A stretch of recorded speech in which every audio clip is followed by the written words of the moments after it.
ప్రతి క్రైస్తవుడు బాప్తిస్మం తీసుకునేది దేవునికి దగ్గరగా బ్రతకాలనే. 200 రూపాయలు పెట్టో 500 రూపాయలు పెట్టో పరిశుద్ధ గ్రంథాన్ని కొనేది దేవునికి దగ్గరగా బ్రతకాలనే.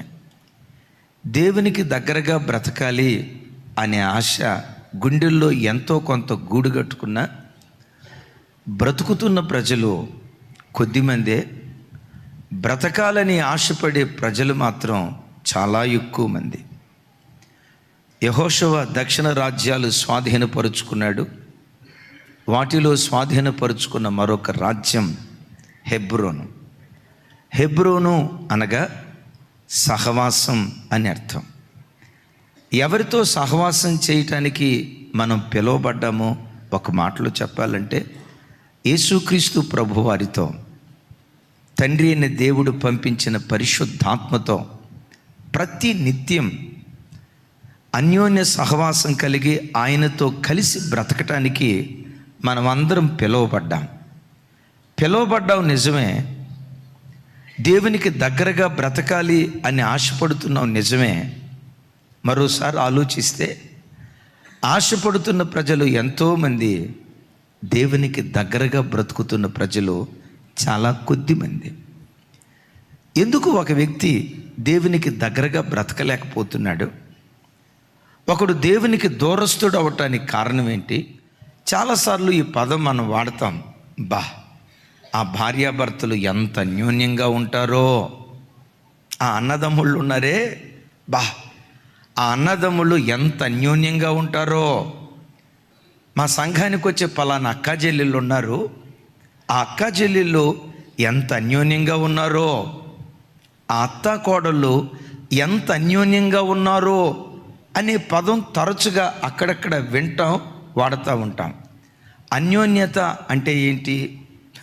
2 రోజులు కొట్లాడుకొని, 3 రోజులు హత్తుకొని, మరణ 4 రోజులు కొట్లాడుకొని వివాదాలతో సాగిపోయే సంబంధాన్ని అన్యోన్యత అంటారా? పొరపాటున అనరు. వారి మధ్యలో ఎన్నడూ విభేదాలు రాకుండా, మనస్మర్ధలు రాకుండా, బ్రతుకు కాలమంతా ఒకరిని ఒకరు హత్తుకొని బ్రతికితే ఆ బంధాన్ని అన్యోన్య బంధము అంటారు. మనుషులతో మన బంధాలు ఎలా ఉండాలో అది తర్వాత ప్రక్కన పెడితే, ప్రతి క్రైస్తవుడు తన బ్రతుకులో దేవునితో అన్యోన్య బంధం కలిగిన వాడిగా బ్రతకాలి. నీకు నీ దేవునికి ఎన్నడూ ఎడబాటు కలగకూడదు. నీకు నీ దేవునికి ఎన్నడూ దూరం మిగలకూడదు. ఒక వారం రోజులు దేవునికి దగ్గరగా బ్రతికి ఇంకో 2-3 రోజులు దేవునికి దూరమై, నేను దేవునికి దూరం అవటం ఏంటిరా, నేను ఆయన రక్తంతో కడగబడిన దాన్ని కదా, ఆయన రక్తంతో కడగబడిన వాడిని కదా, నా ప్రభుని నేను హత్తుకోవాలి అని మరలా దేవుని హత్తుకొని ఓ 10 రోజులు దేవునికి దగ్గరగా బ్రతికి మరలా 2-3 రోజులు దేవునికి దూరం అయిపోవటం, ఇది అన్యోన్య బంధం అని అనిపించుకోదు. ఒక్కసారి ప్రభువుకు నువ్వు దగ్గర అయిన తర్వాత ప్రభువును చేరుకునే ఆ క్షణం వరకు ఎన్నడూ నీకు నీ దేవునికి మధ్యలో ఏ అడ్డుబండ రాకుండునుగాక. నీకు నీ దేవునికి మధ్యలో ఉన్న ఆ అవినావభావ సంబంధంలో ఏనాడు ఎడతెగిన అనుభవం లేకుండా అన్యోన్యతతో దేవుని సన్నిధిలో మనం బ్రతుకుదుముగాక. ఇద్దరు కూడి నడవాలంటే, ఇద్దరు కలిసి బ్రతకాలంటే, ఇద్దరు కలిసి స్నేహం చేయాలంటే వాళ్ళిద్దరి మధ్యలో ఏముండాలో తెలుసా? సమ్మతి కలిగిన మనస్సు ఉండాలి. సమ్మతి కలిగిన మనస్సు వారి ఇద్దరి మధ్యలో ఉంటే వాళ్ళిద్దరూ కూడి నడవటానికి అవకాశం ఉంటుంది. దైవజనమా, ప్రతి క్షణం దేవునితో నువ్వు నడవాలంటే నీ లోపటి నుంచి సమ్మతి కలిగిన మనసు నీలో నుంచి బయలుదేరాలి. అందుకనే కీర్తనల్లో భక్తుడైన దావీదు గారు అంటాడు, దేవా సమ్మతి గల మనస్సు నాలో నుంచి నూతనంగా పుట్టించయ్యా అంటాడు. ఒక వ్యక్తి దేవునితో కూడా నడవాలి అంటే, దేవునితో నడవాలనే ఆ ఆశ మొదట నీ మనస్సులో నుంచి పుట్టాలి.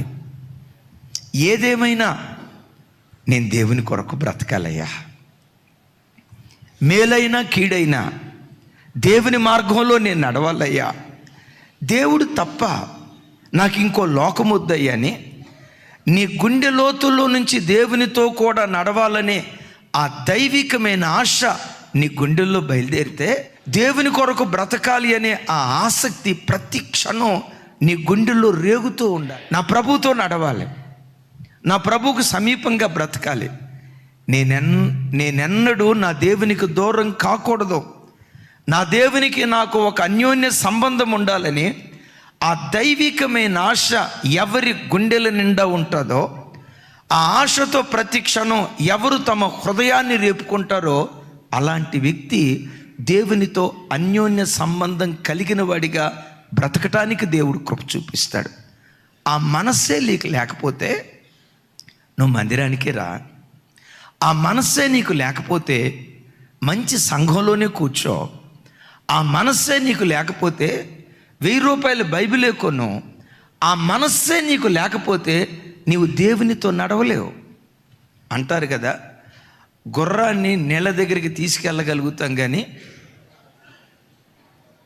నీళ్లు తాగాలనే మనసు దానికి ఉందనుకోండి, నీళ్ళ దగ్గరికి తీసుకెళ్తే చాలు గట గట గట గట గట గట తాగేస్తుంది. ఎందుకు? నీళ్లు తాగాలనే మనస్సు దానికి ఉంది కనుక. ఒకవేళ తాగాలనే మనసు దానికి లేదనుకోండి, నీళ్ళ దగ్గరికి తీసుకెళ్ళినా నీళ్లు ఎదుటున్నా అది త్రాగలేదు. నేనంట దేవుని కొరకు బ్రతకాలనే సమ్మతి కలిగిన మనస్సు నీకుంటే ప్రతి క్షణం నువ్వు రేపుకోవాలి. నా ప్రభువుకు సమీపంగా నేను బ్రతకాలి, ప్రభువును హత్తుకొని జీవించాలి. ఆ మనస్సు నీకుంటే ఆ మనస్సే నీ ఆధ్యాత్మిక జీవితానికి ఇంధనం లాంటిది.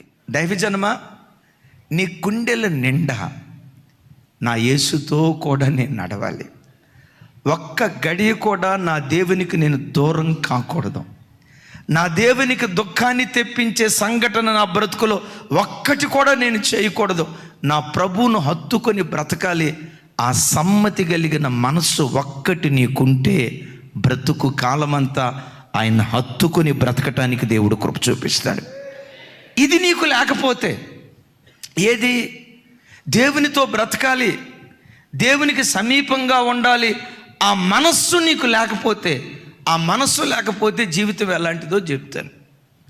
చేపల కూర చేసుకోవాలనుకున్నావు, చింతపండు పులుసు పూసావు, టమాటాలు వేసావు, కొత్తిమీర వేసావు, అన్నీ వేసావు, కానీ చివరికి చేపలు వేయాల. చేపలు లేని ఏం కూర అయిపోద్ది? అది చింత పులుసు అయిపోద్ది, కానీ చేపల కూర కాదు. అది చేపల కూర కావాలంటే ఏం పోయాలి? చేపలు వేయకుండా చింతపండు పులిసి కారం వేసి ఉప్పు వేసి అన్నీ వేసి అసలు వేయాల్సిన చేపలే లేదనుకోండి, అది చేపల కూర కాదు, చింతపండు పులుసు అయింది.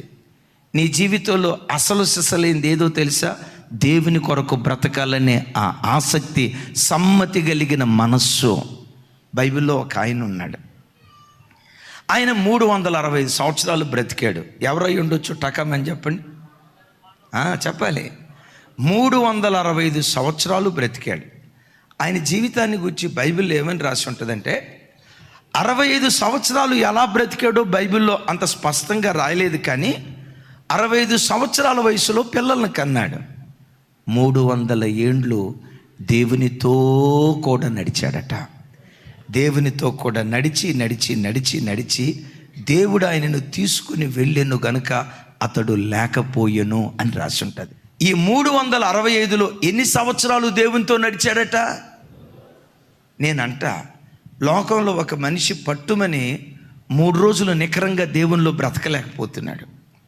పట్టుమని నికరంగా 3 సంవత్సరాలు దేవునితో నడవలేకపోతున్నాడు. హానోకు జీవితాన్ని గురించి అద్భుతం ఏంటో తెలుసా? 300 ఏండ్లు దేవునితో కూడా నడిచాడట. 365 అయితే 65 సంవత్సరాలు దేవుడు లేకుండా నడిచాడు, దేవునితో కూడా నడిచాడు, మనకు అంత స్పష్టమైన ఆధారం లేదు, కానీ 300 సంవత్సరాలు మాత్రం చెప్పండి దేవునితో కూడా నడిచాడు.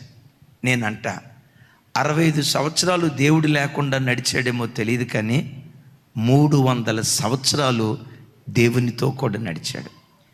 దేవుడు లేకుండా బ్రతికిన సంవత్సరాల కంటే దేవునితో తను నడిచిన సంవత్సరాలే అధికంగా ఉన్నాయి.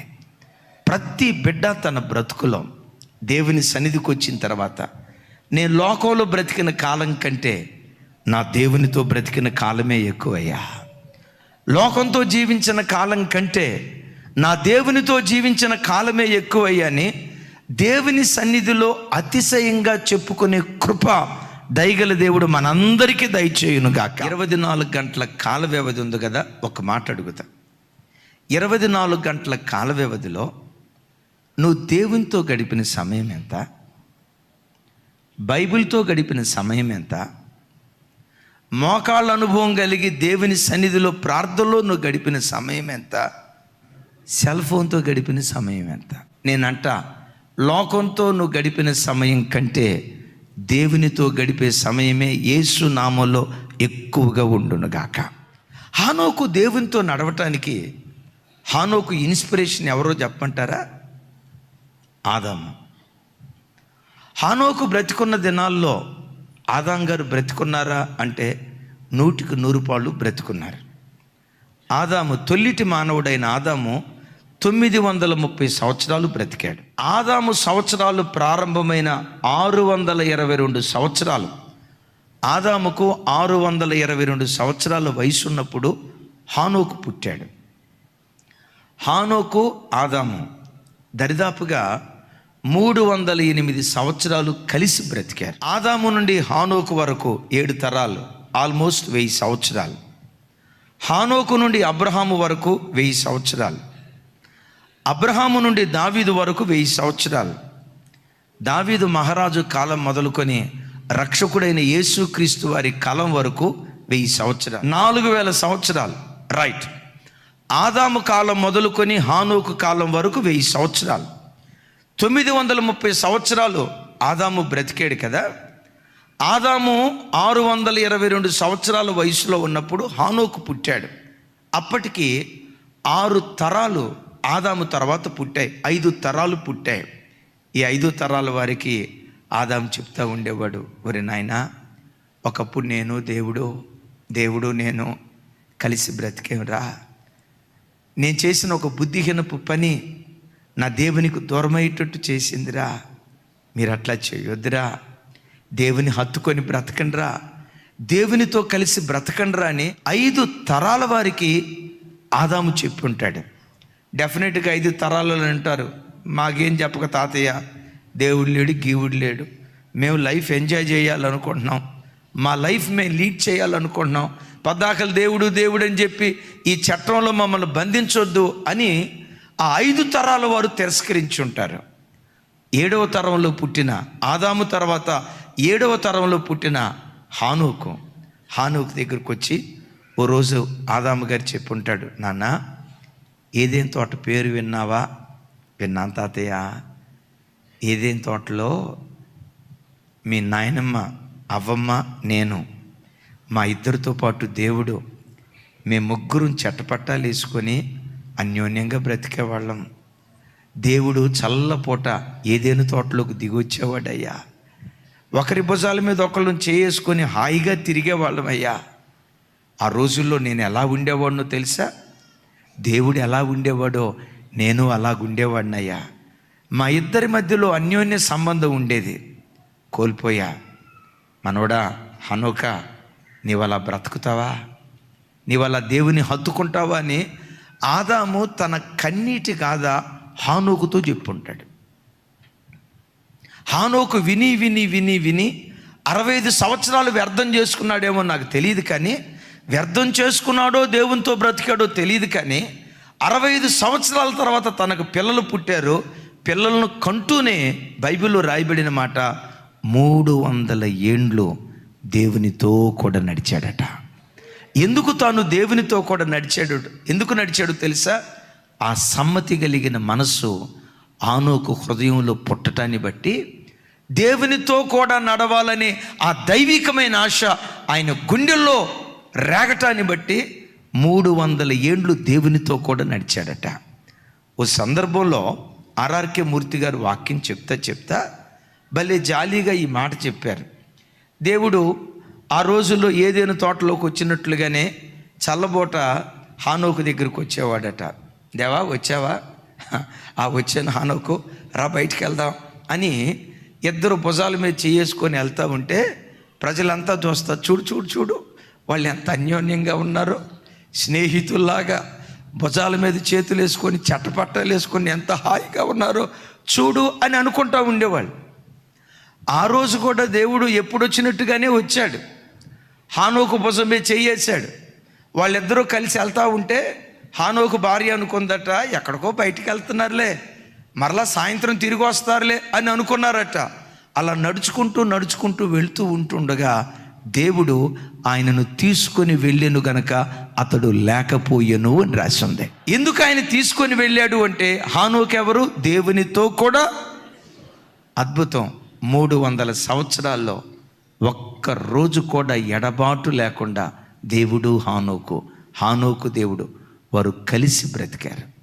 దానికి కారణం ఏంటో తెలుసా? సమ్మతి కలిగినటువంటి మనస్సు.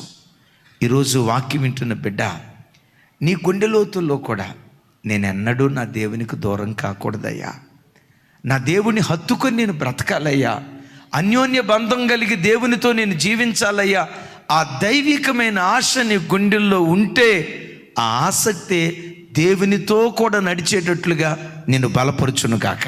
రెండవది, దేవునితో మనకు అన్యోన్య సంబంధం కలిగి బ్రతకాలంటే మన జీవితాల్లో ఏముండాలో రెండో మాట, ఆయన వెలుగై ఉన్నాడు.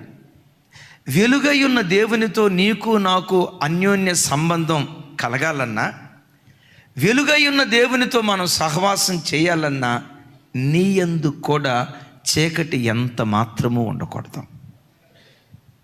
వెతికిన దేవునిలో చీకటి ఇంత కూడా లేదట. అంటాడు ఆయన యందు చీకటి ఏమాత్రము. ఎందుకు? దేవుడు వెలుగై ఉన్నాడు అని రాస్తుంది. వెలుగై ఉన్న దేవునితో నాకు అన్యోన్య సంబంధం కలగాలంటే నేను వెలుగు సంబంధిగా బ్రతకాలి.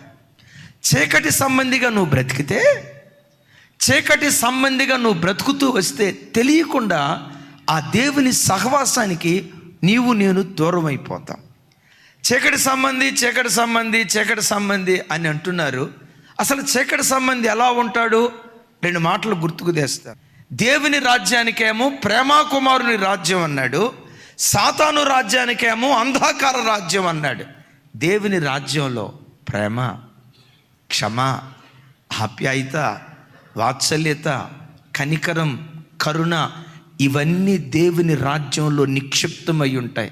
ఇప్పుడు మీరు నాకు సమాధానం చెప్పండి. వెలుగు రాజ్యంలో ప్రేమ ఉంది, వెలుగు రాజ్యంలో క్షమాపణ ఉంది, వెలుగు రాజ్యంలో వాత్సల్యత ఉంది, వెలుగు రాజ్యంలో ఆప్యాయత ఉంది.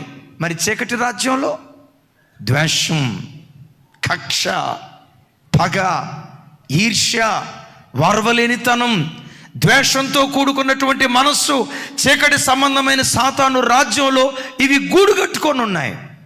దైవజనమా, నీవు కక్షతో బ్రతికితే, నువ్వు ద్వేషంతో బ్రతికితే దేవునితో అన్యోన్య సహవాసం నువ్వు చేయలేవు.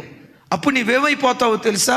నీవు చీకటి సంబంధిగా మారిపోయి దేవుని ప్రేమకు, దేవుని సహవాసానికి తెలియకుండా నువ్వు దూరం అయిపోతావు. సార్, నేను బాప్తిస్మం తీసుకున్నాను సార్. బాప్తిస్మం తీసుకున్నావు నిజమే. ద్వేషం నీలో ఉందంటే ఇప్పటికీ నువ్వు చీకటి రాజ్యంలోనే ఉన్నావు అని దేవుడు అంటాడు ఇక్కడ. దైవజనమా, 2 రాజ్యాలు ఉన్నాయి. ఒకటి ప్రేమ కుమారుని రాజ్యం, రెండవ రాజ్యం అంధకార రాజ్యం, చీకటి రాజ్యం. ఈ చీకటి రాజ్యంలో ఎప్పుడు ఏముంటుంది? ద్వేషం, పగ, కక్ష, అసూయ, కార్పణ్యం, వాళ్ళను వీళ్ళు ద్వేషించటం, వీళ్ళను వాళ్ళను ద్వేషించటం. సాతాను రాజ్యంలో ఎప్పుడు ఇదే ఉంటుంది. ప్రేమ కుమారుని రాజ్యంలో ఎప్పుడు ఏముంటుందో తెలుసా? ప్రేమ, క్షమ, దయ, వాత్సల్యం, ఆప్యాయత, అనురాగం, కీడు చేసిన వాడిని కూడా క్షమించి మరిచిపోయి వాడిని చేరదీయటం ప్రేమ కుమారుని రాజ్యంలో ఉంటుంది. దైవజనమా, ఆ ప్రేమ నీలో ఉంటే దేవుడు నిన్ను ఎంత ప్రేమించాడో నీకు అర్థమై అంత ఎక్కువగా దేవుని నువ్వు ప్రేమించటం ప్రారంభిస్తావు. భర్తను పట్టుకొని భార్య పెటమని కొట్టింది. ఆ బ్రతికే కంటే చచ్చిపోతే మేలు అని నువ్వు అన్నావు అనుకో. ఓ మాట భర్తను భార్య కొట్టడం అది అవమానమే. అసలు నేనంట భర్తను చెయ్యెత్తి కొట్టే ఆ మనిషి, నాకు తెలిసి ఆ మనిషి ఆడ మనిషే కాదు, సైతాన్ గాడికి హక్కంతే. అయితే ఒక మాట, భర్తను చెయ్యెత్తి కొట్టిందనుకో, అప్పుడు భర్త భార్య వైపు చూసి God bless you my wife, దేవుడు నేను దీవించుగాక ఆ మాట అన్నాడు అంటే మనలను రక్షించటానికి 2000 సంవత్సరాల క్రితం యేసు ప్రభు వారు అనుభవించిన ఆ బాధను వాడు సరిగ్గా అర్థం చేసుకున్నాడని దాని అర్థం. భర్తను భార్య పెటామని కొట్టినా God bless you my wife అని అన్నాడంటే మీరు అనవచ్చు అదేంటన్నా అది అవమానం కదా. భర్తను భార్య కొట్టడం అవమానమో, దేవుణ్ణి మనిషి కొట్టడం అవమానమో, ఈ రెండిట్లో గొప్ప అవమానం ఏది? ఈ రెండిట్లో గొప్ప అవమానం ఏది? భార్య భర్తను కొట్టడం అవమానమా? మనిషి దేవుణ్ణి కొట్టడం అవమానమా? యేసయ్యను చిత్రవధ చేశారు కదా, 39 కొరడా దెబ్బలు కొట్టారు కదా, ముఖం మీద థూ అని ఊసారు కదా, గడ్డం పట్టుకొని లాగారు కదా, వీపు మీద పిడిగుద్దులు గుద్దారు కదా. ఎంత మానసిక క్షోభ! సృష్టి ప్రారంభమైనది మొదలుకొని నేటి వరకు ఏ మనుష్యుడు ఎంత అవమానకరమైన మరణాన్ని పొందలేదు. ఎంత అవమానాన్ని పొంది కూడా నీ ప్రభు అన్నమాట, తండ్రి వీరేమి చేయుచున్నారో వీరు ఎరుగరు గనుక వీరిని క్షమించండి అని అన్నాడే. ఎందుకన్నాడో తెలుసా? ఆయన ఓర్చుకుంటేనే ఆయన కాచిన పవిత్రమైన రక్తధారల ద్వారా మనకు క్షమాపణ దొరుకుతుంది. ఆయనే గనక ఉద్రేకపడి ఎవడ్రా నన్ను కొట్టింది, నేను దేవుడినై ఉండగా ఇలా దేవుడు అన్నాడు అనుకోండి, ఆయన రక్తం మన పాపాలను కడిగేది కాదు. నిన్ను తన బిడ్డగా చేసుకోవటానికి అంత భయంకరమైన పరిస్థితుల్లో కూడా దేవుడైనా ముఖం మీద ఊసిన, తృణీకరించిన, అవమానకరంగా మాట్లాడిన వదకు సిద్ధమైన గొర్రెపిల్లలాగా మౌనంగా వెళ్ళాడే. అలా నువ్వు మౌనంగా వెళ్తే అప్పుడు నీ దేవుడు నిన్నెంత ప్రేమతో ప్రేమించాడో నీకు అర్థమవుతుంది. నీవు ఆ దేవుణ్ణి అంతకంటే ఎక్కువగా నువ్వు ప్రేమించడం ప్రారంభిస్తావు. దేవుడు నిన్నెంత ప్రేమించాడో నీకు ఎప్పుడు అర్థమవుతుందో తెలుసా? అవమానం గుండా వెళ్ళినప్పుడే నీకు అర్థమవుతుంది. తృణీకారాల గుండా వెళ్ళినప్పుడే నీకు అర్థమవుతుంది. ద్వేషాల గుండా వెళ్ళినప్పుడే నీకు అర్థమవుతుంది.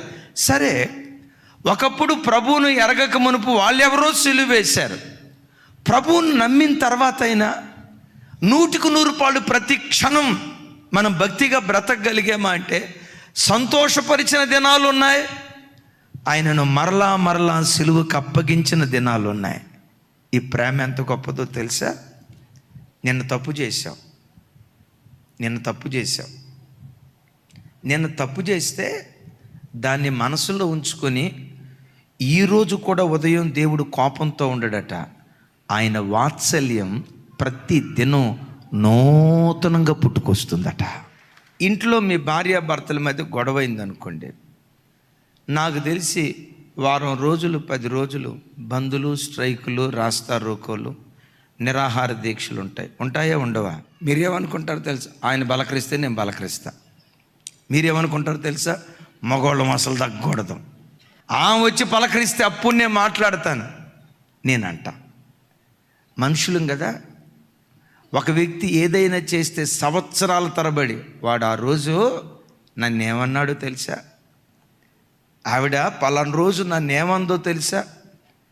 సంవత్సరాలు గడిచిన తవ్వుకుంటానే పోతాం. నీ స్వభావం నా స్వభావం ఎలాంటిదో తెలుసా? ఎవడైనా ఒక మాట అన్నాడంటే సంవత్సరాలు గడిచిన తర్వాత కూడా వాడు పలానా రోజు ఏమన్నాడంటే, వీడు పలానా రోజు ఏమన్నాడంటే, నీ దేవుడు ఎలాంటివాడో తెలుసా? ఆయన వాత్సల్యం దినదినము నూతనంగా ఆయన పిల్లలైన మన పట్ల పుడతావు. ఆయనతో అన్యోన్య సహవాసం నీకు కావాలి అంటే నీలో చీకటి ఎంత మాత్రం ఉండకూడదు. ఏంటా చీకటి? పగ, ద్వేషం, ప్రతీకారం, కక్ష, క్రోధం, ఈర్ష్య. ఇవి మనస్సులో పెట్టుకున్నవాడు దేవునితో అన్యోన్య సహవాసం చెయ్యలేడు.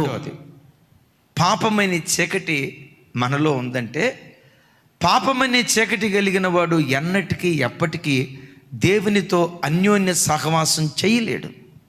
మన పాపం ఏం చేస్తుందో తెలుసా? తెలియకుండా దేవునికి మనల్ని దూరంగా తీసుకొని వెళ్తుంది. నీలో ఉన్న పరిశుద్ధత, పవిత్రత దేవునికి నిన్ను దగ్గరగా తీసుకొచ్చునుగాక. ఆదాము తర్వాత హానోకు నడిచాడు. హానోకు తర్వాత దేవునితో కూడా నడిచిన వారు ఎవరయ్య అంటే నోవాహు. మిమ్మల్ని అడుగుతా, నోవాహు దేవునితో కూడా నడవటానికి కలిగిన కారణం ఏంటి? అక్కడే రాసి ఉంటుంది. నీతిపరుడుగా బ్రతికేడు గనుక అతని నీతిపరుడైన దేవునితో సహవాసం చేయటానికి కారణమైంది. ఒకవేళ తాను నీతి లేనోడైతే నీతిపరుడుకు దేవునితో తనకు సహవాసం దొరికేది కాదు. తను నిందారహితుడిగా బ్రతికుంటే, నిందగలిగిన వాడిగా జీవించుంటే దేవునితో ఆ సన్నిహిత సంబంధం ఉండేది కాదు.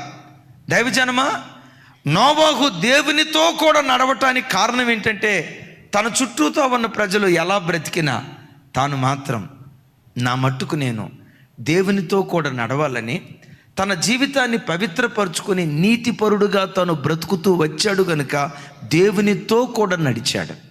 దైవజనమా, నీ జీవితంలో ఏ చీకటి సంబంధమైన అపవిత్రతకు నువ్వు చోటు ఇవ్వకుండా ప్రతి క్షణం ఈ చీకటి సంబంధమైనవి నా దగ్గరికి రానివ్వకూడదు, ఈ అపవిత్రమైనవి నా దగ్గరికి రానివ్వకూడదని చీకటి సంబంధమైన పాపానికి నువ్వు ఎంత దూరంగా బ్రతుకుతావో దేవునికి అంత దగ్గరగా బ్రతకటానికి దేవుడు కృప చూపిస్తాడు. పగలు దేనికి గుర్తో తెలుసా? యేసుక్రీస్తు రెండవ రాకడకు గుర్తు. యేసుక్రీస్తు రాకడకు పగలు గుర్తుగా ఉంది. చీకటి అంధకార సంబంధమైన రాజ్యం, సాతాను సంబంధమైన రాజ్యానికి గుర్తుగా ఉంది. ఏమంటాడో తెలుసా? సాతాను రాజ్యం త్వరలో కూలిపోబోతుంది, సాతాను రాజ్యం త్వరలో అంతం కాబోతుంది. మరి ఏది ప్రారంభం కాబోతుందయ్యా? పగలుకు మీరు సమీపంగా ఉన్నారు. ఇప్పుడు నిద్రపోయే సమయం కాదు. నిద్రలో నుంచి మేలుకొని యేసుక్రీస్తు రాకడకు సిద్ధపడే దినాల్లో మనం బ్రతుకుతున్నాము అని సంఘాన్ని దేవుడు హెచ్చరిస్తున్నాడు. యేసుక్రీస్తు రాకడ మనకి ఎంత సమీపంగా ఉందో తెలుసా? మనం విశ్వాసులుగా మన విశ్వాస జీవితాన్ని ప్రారంభించిన దినాల కంటే ఇప్పుడు ఆయన రాకడకు మనం సమీపంగా వచ్చాము అంటాడు. సంవత్సరం గడుస్తుందంటే, రోజు గడుస్తుందంటే గుండెల్లో ఒక తెలియని భయం మనలో నుంచి ప్రారంభం కావాలి. యేసయ్య రాకడకు దగ్గరగా నేను వెళ్తున్నాను, నేడో రేపో ప్రభు రాబోతున్నాడని ఆ భయం మన గుండెల్లో ఉండునుగాక. ఇక్కడ అంటాడు, మనం విశ్వాసులుగా ఉన్నప్పటికంటే ఇప్పుడు రక్షణ మరెక్కువ సమీపమైనది గనుక ఇది నిద్రపోయే సమయం కాదు, మేలుకొనే సమయం. చీకటి సంబంధులుగా బ్రతికే సమయం కాదు, వెలుగు సంబంధులుగా బ్రతికే సమయం. అంధకార సంబంధమైన క్రియలు విసర్జించి తేజో సంబంధమైన ఆయుధాలు మనం ధరించాలి అంటాడు. క్రైస్తవ సంఘం అంధకార సంబంధమైన క్రియలు విసర్జించాలి. మీరు అనొచ్చు, ఏంటయ్యా అంధకార సంబంధమైన క్రియలు? అల్లరితో కూడుకున్న ఆట పాటలు ఏంటి, మత్తు మద్యపానం ఏంటి, కామ విలాపాలు ఏంటి, పోకిరి చేష్టలు వింటున్నారా, కలహం, ఒకరిని చూసి ఒకరు అసూయపడే మత్సరం, ఇవన్నీ ఏ క్రియలు అంటాడు? చెప్పాలి, ఇవన్నీ ఏ క్రియలు అంటాడు? మనము చీకటి సంబంధులుగా బ్రతకటానికి ఇప్పుడు మనం చీకటి కాదు. ఎఫెసీ పత్రికలో అంటాడు కదా, పూర్వము మీరు చీకటై ఉన్నారు, ఇప్పుడైతే వెలుగు సంబంధులై ఉన్నారు. అంటే వెలుగు సంబంధులై ఉన్న మనం ఏం చేయాలి? విసర్జించాలి పోకిరి చేష్టలను, పోకిరి మాటలను విసర్జించాలి. ఏం చేయాలి? కామ విసర్జించాలి. అల్లరితో కూడుకున్న ఆటపాటలు వాటిని మనం విసర్జించి, అంధకార సంబంధమైన క్రియలను విసర్జించి తేజో సంబంధమైన ఉపకరణాలను ధరించేవారిగా దేవుని సన్నిధిలో మనం బ్రతుకుదుముగాక. నీవు చీకటి సంబంధివి కాదు, ఒకప్పుడు అవి నువ్వు చేసేవాడివి. పూర్వము మనము చీకటై ఉన్నాం, ఇప్పుడైతే వెలుగు సంబంధులుగా మనం బ్రతుకుతున్నాము అని మాట్లాడతాడు. మీకు తెలుసా, చిన్న కుమారుడు తండ్రికి ఎందుకు దూరం అయిపోయాడు?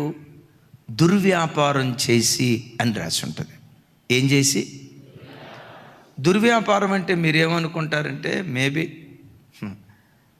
మేబీ బ్రాందీ షాపు నడిపి ఉంటాడు, మేబీ నాటుసారా నడిపి ఉంటాడు, మేబీ గంజాయి వ్యాపారం చేసి ఉంటాడు అని అనుకుంటారు. లేదు అది ఏంటయ్యా దుర్వ్యాపారం అంటే పోకిరి చేష్టలు.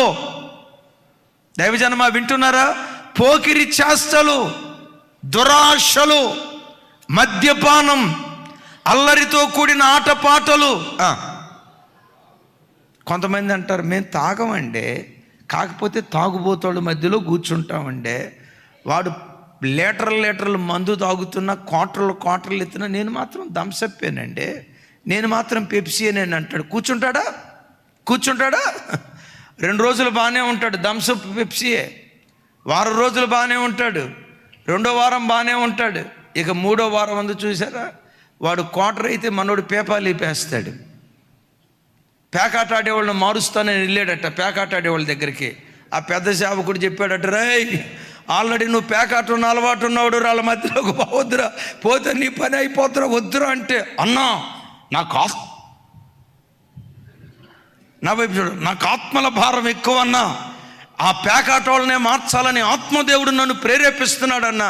ఒరే ప్రేరేపిస్తే మంచిదేరా, వాళ్ళు అక్కడి నుంచి ఇక్కడికి వచ్చిన తర్వాత, ఇంటికి వచ్చిన తర్వాత వాళ్ళకి సువార్త చెప్పరా అంటే అన్నాడట, లేదు అక్కడే వాళ్ళ మధ్యలో, నేను ఎవరి మధ్యలో పేకాట ఆడానో వాళ్ళ మధ్యలో నేను సువార్త చెప్పాలనుకుంటున్నానన్న అన్నాడట. ఒరేయ్ ఇట్లాంటి మాటలు బైబిల్ ఏం చెప్తుంది? త్రాగుబోతుల విందులో కూర్చోకూడదు అని వాక్యం అంటుంది. ఏమంది? త్రాగుబోతుల విందులో కూర్చోకూడదని వాక్యం అంటుందిరా. నువ్వు వెళ్ళొద్దంటే అన్నా ఆత్మ నన్ను సరే పోరా, ప్రేరేపిస్తే పోరా అన్నాడు.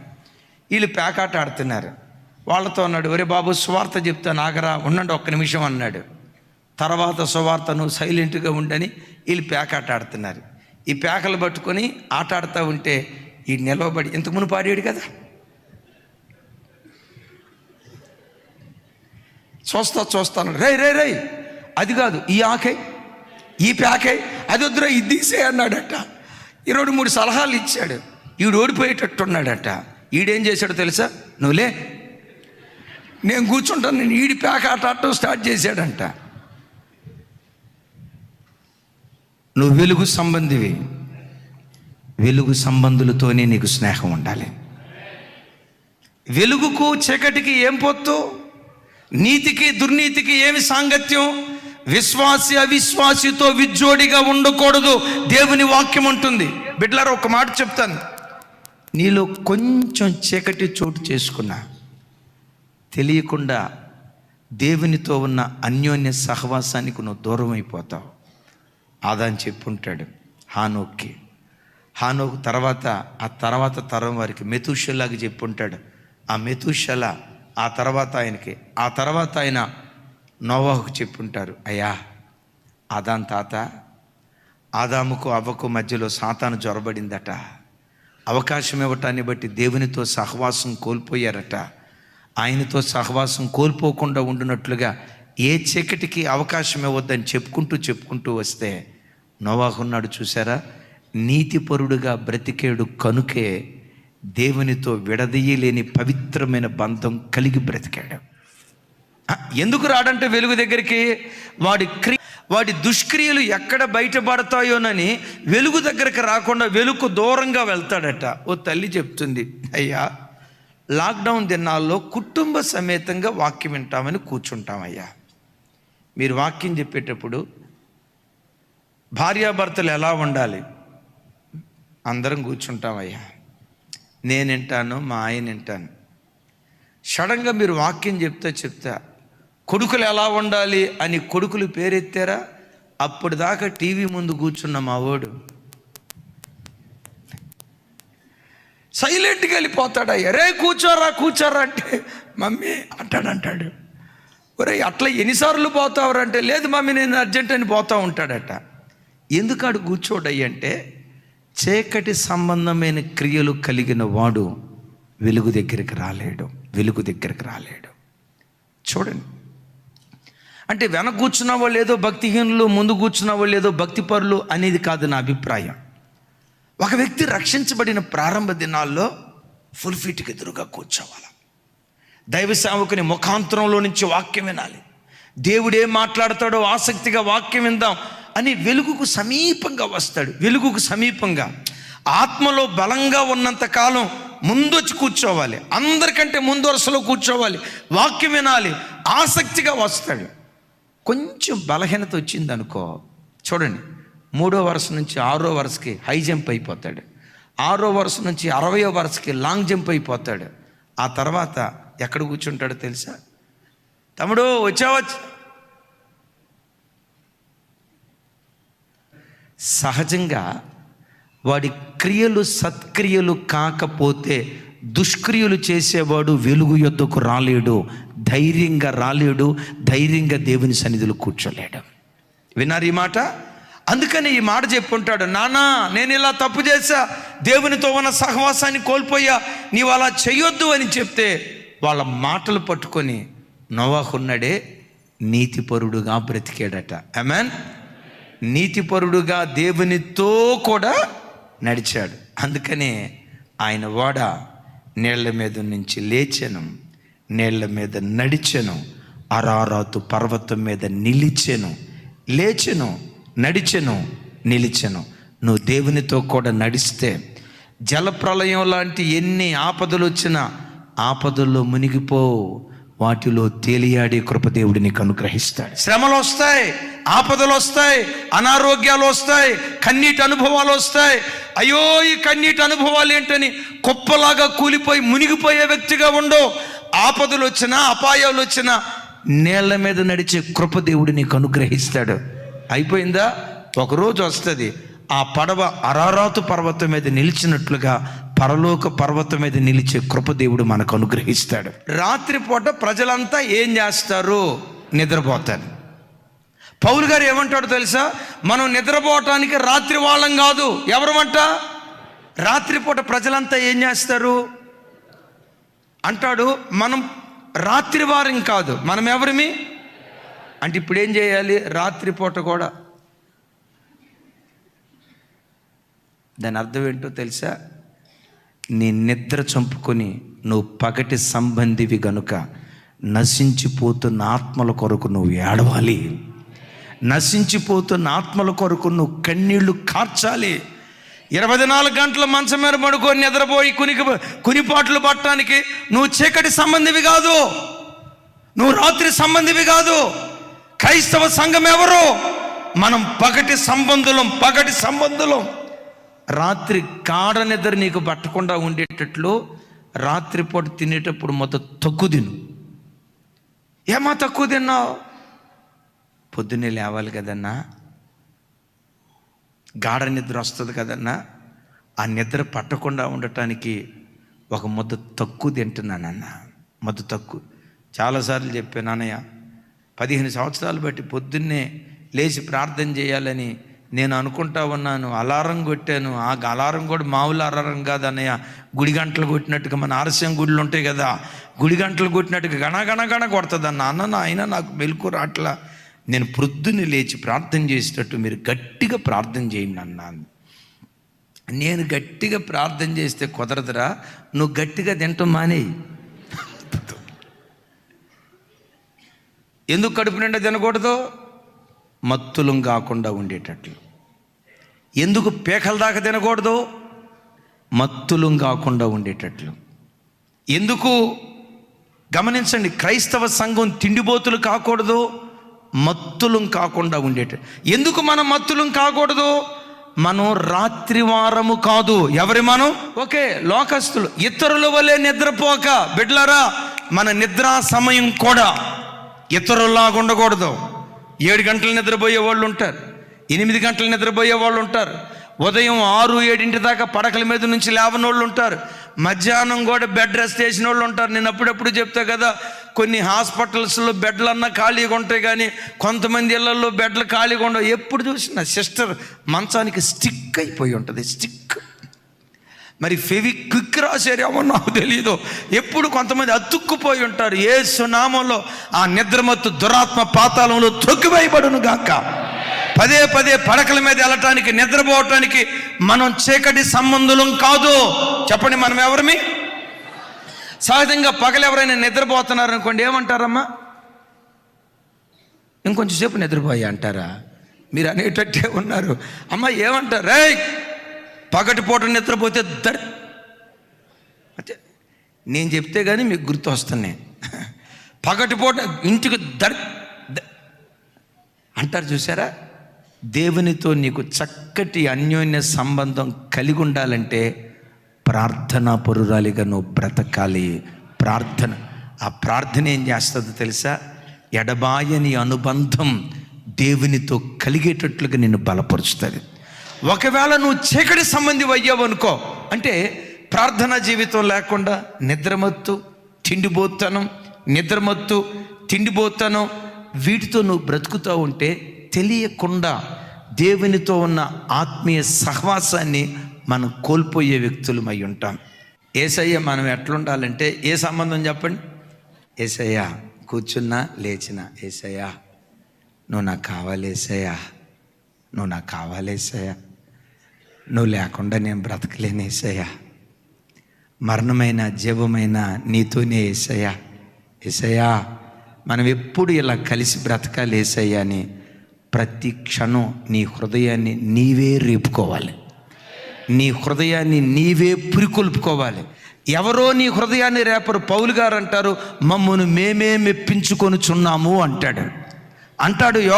యెషయా గ్రంథంలో అంటాడు, తన్ను తాను దేవుని ఆధారం చేసుకొని బ్రతకటానికి తన్ను తాను ప్రోత్సహించుకోవాలి అంటాడు. నిన్నెవరో ప్రోత్సహించరు. నీ లోపటి నుంచే యేసయ్యతో అన్యోన్య బంధం కలిగి, ఆప్యాయత కలిగి, నా ప్రభువును హత్తుకొని నేను బ్రతకాలి. యేసయ్యా ఇలాంటి జీవితం నాకు దయచేయవా? కోరుకో యేసయ్యా. నువ్వు ఏదేం తోటలో అవ్వ ఆదాము ఎలా బ్రతికారో, హానోకు దేవుడు ఎలా బ్రతికాడో, దేవుడు నీకు ఇచ్చిన భార్యను దగ్గరకు తీసుకో, భర్తను దగ్గరికి తీసుకో. వద్దయ్యా, ఎంతకాలం భూమి మీద బ్రతుకుతామో తెలియదు. బ్రతికి నీకు కొద్ది దినాలు ఎందుకు ఈ కీసులాట, ఎందుకు ఈ కొట్లాట? ఏ రోజు ఎప్పుడు ఎలా ఈ లోకాన్ని విడిచిపెట్టి వెళ్ళిపోతామో తెలియదు. బ్రతికిన కొద్ది దినాలు అయ్యా నా యజమానుడా ప్రేమగా బ్రతుకుదాం.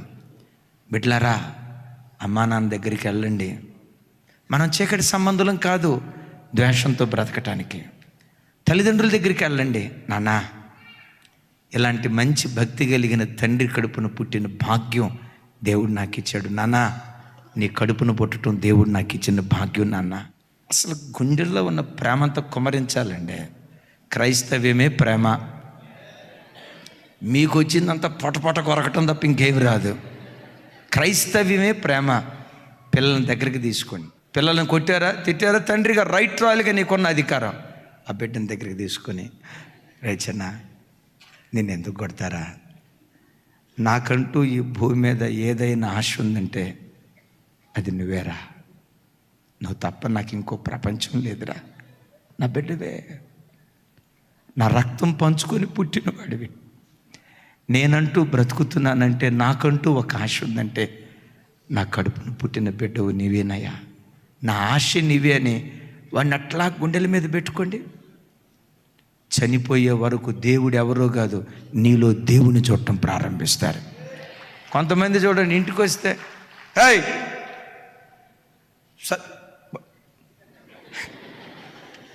అటు వెళ్ళిపో,